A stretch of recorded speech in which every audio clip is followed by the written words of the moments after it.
तो नमस्कार दोस्तों, करते हैं शुरू। ये है लेक्चर हमारा 7 chapter number 2 of class 12th। Okay, इसमें हम अब चैप्टर है हमारा ख़त्म होने की और ये है कुछ लास्ट टॉपिक्स। ठीक है, अब इसमें हम करेंगे हमारे पास इसमें करने जा रहे हैं हम कैपेसिटर होता है उसका पार्टीशन, है ना। पार्टीशन करने के बाद उसका क्या होगा, कैसे उसका कैपेसिटेंस निकलेगा, ठीक है, क्या क्या चीज़ उसके अंदर नई नई चीज़ें आएंगी, है ना। वो चीज़ देखने वाले हैं और करने वाले हैं। ठीक है, ये है भाई साहब हमारे पास एक कैपेसिटर। ठीक है, ये हमारे पास एक कैपेसिटर है।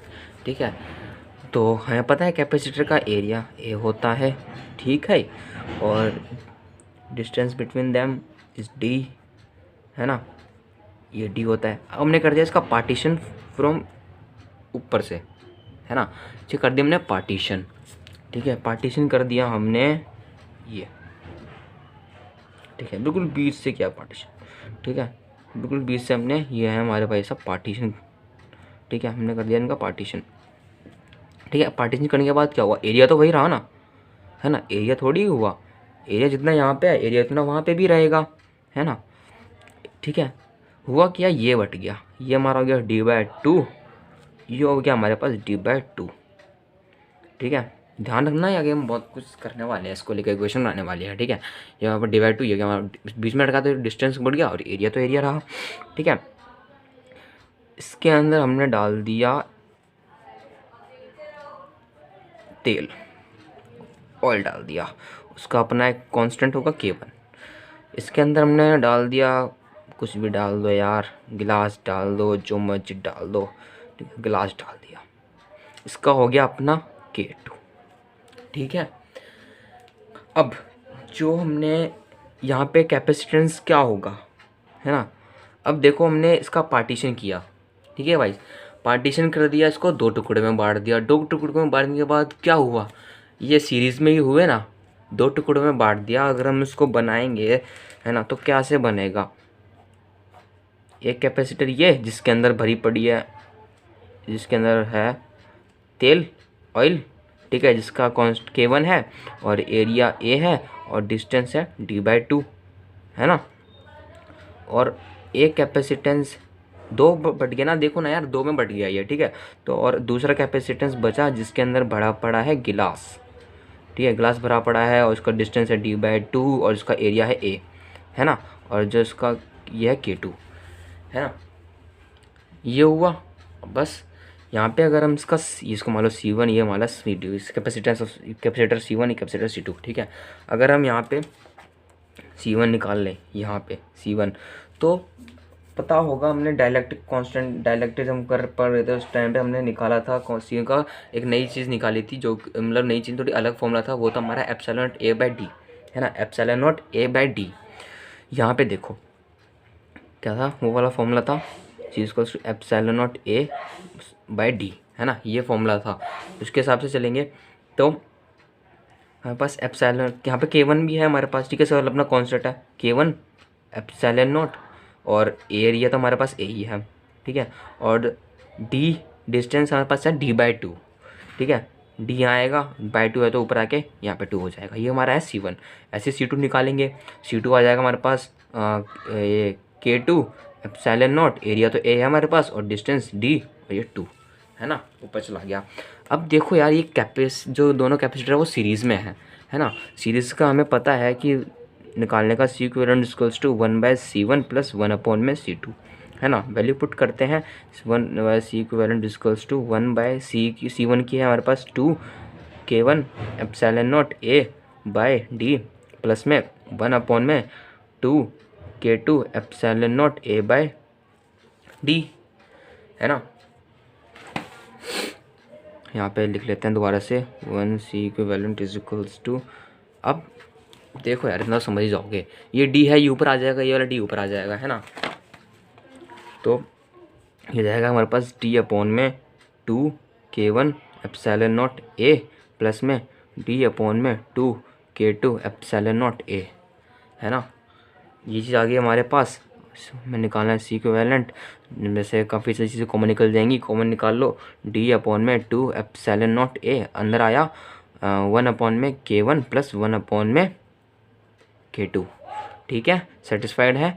ठीक है, अब यहाँ से 1 अपॉन, थोड़ा और इसको सॉल्व करेंगे, D अपॉन में 2 एप्सिलॉन नॉट A, तो यहाँ पे हो जाएगा हमारे पास K2 प्लस में K1 अपॉन में हो जाएगा K1 K2। सी इक्विवेलेंट निकालेंगे तो सब कुछ पलट जाएगा, 2 epsilon not A by D, और ये हो गया हमारे पास K1 K2 अपॉन में K1 प्लस K2 ये। ठीक है, तो ये था कि जब पार्टीशन होता है ऐसे, मतलब ऊपर से पार्टीशन होता है तो हमारे पास जो इक्विवेलेंट आता है वो ये आता है। ठीक है, अब एक और पार्टीशन का टाइप होता है। ठीक है, वो पार्टीशन कर लेते हैं, वो वाला भी पार्टीशन देख लेते हैं। ठीक है, अब मान लो हमारे पास कैपेसिटर है। ठीक है, ये रहा हमारे पास कैपेसिटर। ठीक है अब ये कैपेसिटर है हमारा। ठीक है, डिस्टेंस D, इसका एरिया A, इसका एरिया A। ठीक है, अब हमने पार्टीशन कर दिया यहाँ से। ठीक है, तो इसका जो K1 होगा K1 होगा, तो इसके अंदर डालेंगे, है ना, उसका K1 इसके अंदर डाल दिया, K2 उसका, कुछ भी डाल दो यार। ठीक है, अलग अलग होता है ठीक है, तो यहाँ पे क्या हुआ, ये तो D रहा। ठीक है, बट यहाँ पे डिवाइड क्या हुआ, ये तो हमारा क्या है, पार्टीशन। ठीक है, डिवाइड क्या हुआ, यहाँ पे हुआ एरिया डिवाइड। ठीक है, यहाँ पे हुआ हमारा एरिया डिवाइड, तो ये हो गया एरिया A/2, ये हो गया एरिया A/2। ठीक है, वही है जैसे यहाँ पे हमने इसको सेपरेट करके समझा था, वैसे भी यहाँ पे इसको सेपरेट करके समझेंगे। यहाँ पे सीरीज़ कॉम्बिनेशन आया था तो सिंपल सी बात है, यहाँ पे पैरेलल कॉम्बिनेशन आ जाएगा। अब इसको बांटोगे आप, है ना, यहाँ से पार्टीशन हुआ है ना, देखो यहाँ से पार्टीशन हुआ है तो ये ऐसे आ जाएगा। ठीक है, तो पैरेलल में आएगा ना, पैरेलल में, तो वही है, बनाओ C1, ये हमारा C2 है ना, इसके अंदर है K1। ठीक है, कांस्टेंट, और ये है K2, area A/2, distance D। ठीक है, और ये हमारे पास है पैरेलल कॉम्बिनेशन, तो यहाँ पे जो हमारा C1 C2 की वैल्यू आएगी, ये हमारा C1, ये हमारा C2, वही है C equals to epsilon naught A/D, D distance, A area, epsilon constant. ठीक है, तो C is equals to C1 की वैल्यू निकालेंगे तो क्या आएगा, K1 एप्सिलॉन नॉट A/2, तो क्या जाएगा, नीचे आ जाएगा ना, A/2 का A/2 का 2 नीचे आ जाएगा। ऐसे ही C2 का निकालेंगे तो K2 एप्सिलॉन नॉट A/2D। ठीक है, C1 C2 की वैल्यू आ गई, हमें पता है पैरेलल कॉम्बिनेशन है, तो C इक्विवेलेंट क्या होगा, C1 प्लस में C2, है ना, तो C equivalent is equals to K1 epsilon naught A/2D plus में K2 epsilon naught A/2D। Common बाहर निकाल लो, एप्सिलॉन नॉट A/2D, और ये K1 प्लस में K2, ख़त्म। ठीक है, ये था पैरेलल का। ये तो अब तक हम पढ़ रहे थे जिसमें पार्टीशन हो रहे थे 2-2। ठीक है, अगर ऐसा केस आ जाए जहाँ पे पार्टीशन हो जाए 3, तो भैया वहाँ क्या करेंगे, है ना, पार्टीशन हो जाए 3 तो हम क्या करेंगे, तो वो वाला केस भी देख लेते हैं। ठीक है, हमारे पास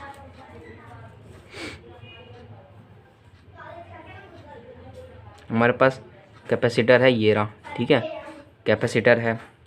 ठीक है, हमने इसका पार्टीशन किया कुछ ऐसे, है ना, ये कि हमने कुछ इस तरीके से पार्टीशन, तो यहाँ का D डिस्टेंस तो यही रहा। ठीक है, यहाँ पे हमने कुछ और डाल दिया, तो यहाँ का हो गया ये K1, है ना, यहाँ पे हमने कुछ और डाल दिया।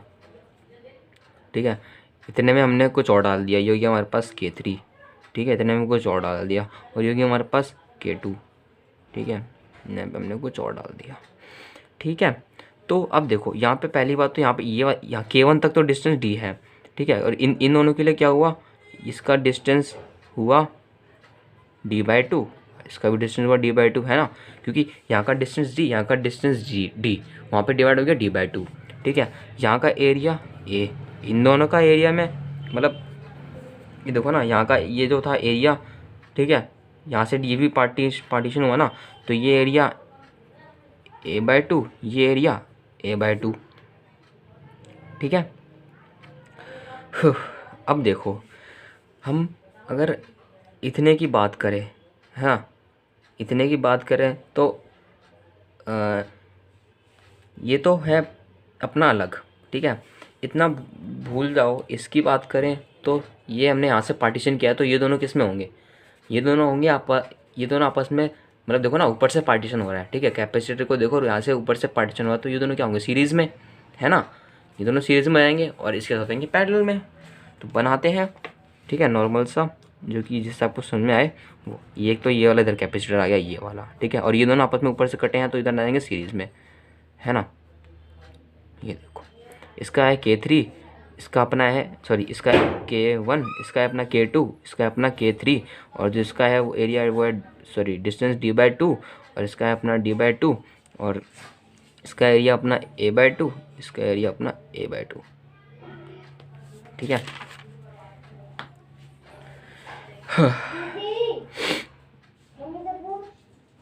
यहाँ पे अब इसको सॉल्व, पेन कहाँ गया, पेन कहाँ गया, पेन कहाँ गया, पेन मेरा भाई,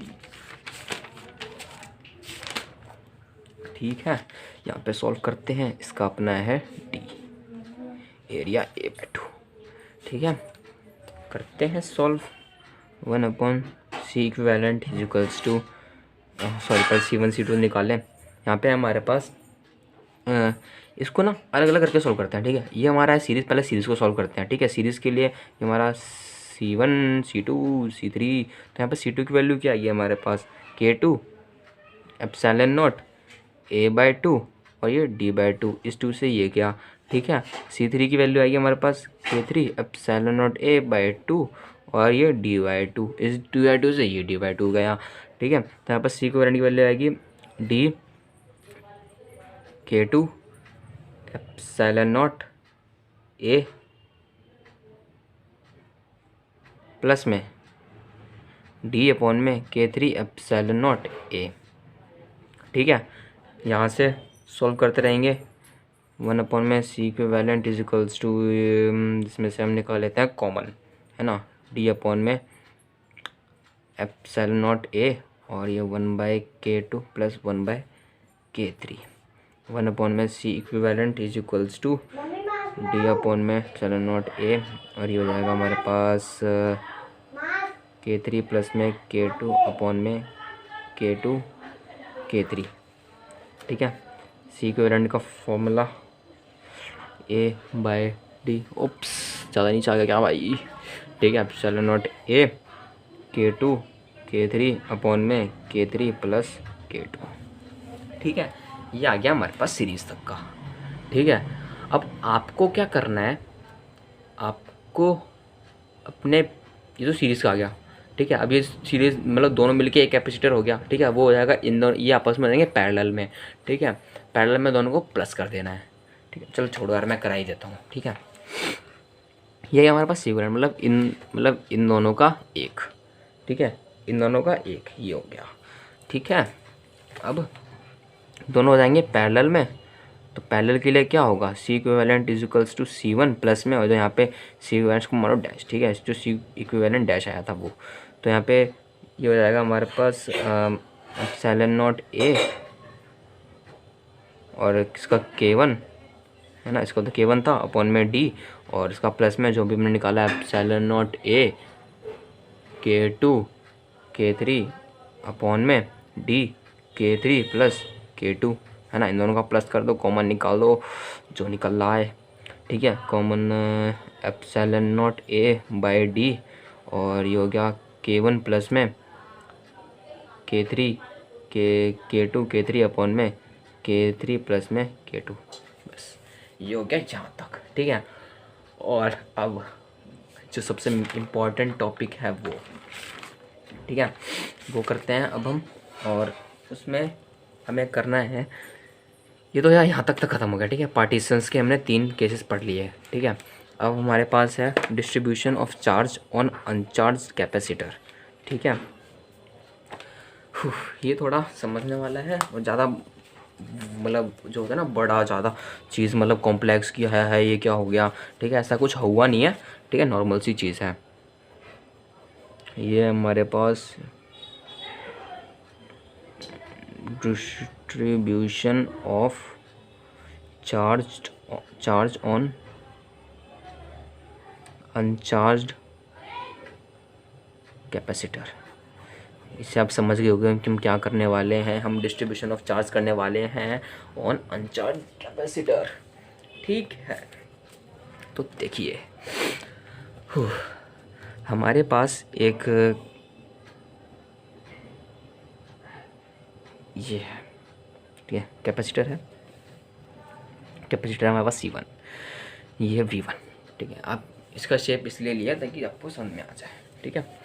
ये हमारे पास एक स्पेरिकल कैपेसिटर, ठीक है, यहाँ पे एक है कोर कैपेसिटर जिसके पास ये अनचार्ज्ड है, ठीक है, ये है हमारे पास चार्ज्ड, ठीक है, ये हमारे पास एक चार्ज्ड है पूरा अच्छे तरीके से, ठीक है, और ये एक अनचार्ज है, बट अनचार्ज तभी इसके पास कुछ छोटा मोटा तो होगा, ठीक है, इसका अपना एक V2 होगा, ये C2 है, ठीक है। अब हमने क्या किया, इसको ना इससे कनेक्ट कर दिया, तो अब ऐसी बात है चार्ज है वो इसकी तरफ फ्लो होंगे, ठीक है, चार्जेस फ्लो होंगे इसकी तरफ, तो ये चार्ज होना शुरू हो जाएगा, है ना, इसकी तरफ ये जान लग जाएंगे, ठीक है, तो ये चार्ज होना शुरू हो जाएगा। और ये कब, अब बात आती है कि जो इसके चार्जेस हैं उसके पास कब तक जाते रहेंगे, ठीक है, कब तक जाएंगे, जब तक इसके चार्ज और इसके चार्ज बराबर ना हो जाए, ठीक है, जब तक इसके चार्ज और इसके चार्ज आपस में बराबर ना हो जाए, ठीक है, तब तक, ठीक है, तब तक ये फ्लो होते रहेंगे, फ्लो होते रहेंगे, ठीक है। तो अगर हम यहाँ पे इसका चार्ज निकालें Q1 इक्वल्स टू क्या आएगा, C1V2, सॉरी C1V1 है ना, C1V1 क्या था, Q इक्वल्स टू CV था ना, तो Q इक्वल्स टू CV था, तो यहाँ पे इसका चार्ज निकाला तो Q1 इक्वल टू C1V1, ठीक है, और यहाँ पे अगर हम निकालें तो C2 इक्वल्स टू C2V2, ठीक है, तो ठीक है, तो टोटल चार्ज कैसे निकालेंगे, Q1 प्लस में Q2, ठीक है, वो कैसे आएगा, सी वैल्यू पुट कर दो यार, C1 प्लस C1V1 प्लस में C2V2, ठीक है, इसको अभी यहीं पे छोड़ दो, ठीक है। ये तो था जब चार्ज फ्लो होएंगे, स्टार्टिंग में था, ठीक है। अब क्या हुआ ना कि चार्ज जब तक फ्लो होंगे, कब तक फ्लो होंगे, कब तक इसके पास जाते रहेंगे, तब तक जब तक इनके पास बराबर ना हो जाए, ठीक है, बराबर का केस ले लेते हैं यहाँ, ठीक है भाई, यहाँ पे इसका V बराबर, V तो दोनों का सेम होगा, बट C1 C2 तो है ही भाई अलग अलग, ठीक है। इसके पास जितने भी चार्ज हैं, कितने हो गए, 1 2 3 4 5 6, इतने भी यहाँ बना दो, ठीक है, और जिसके पास इतने, इसके पास इतने होंगे, यहाँ पे भी इतने ही होंगे, ठीक है। यहाँ पे आएगा Q1 नॉट, वो क्या होगा हमारे पास C1V, है ना, और जो यहाँ पे होगा Q2 नॉट, वो क्या होगा हमारे पास C2V, है ना भाई, ये हो गया। तो यहाँ पे जो इसका टोटल चार्ज होगा वो होगा Q1 नॉट प्लस में Q2 not, C1V1 value put करें ना, C1V प्लस में C2V, तो हमारे पास Q आ गया हमारे पास C1 प्लस C2 और कॉमन निकाल के V बार, इसको मान लो अपनी इक्वेशन फर्स्ट, इसको मान लो इक्वेशन 2, ठीक है।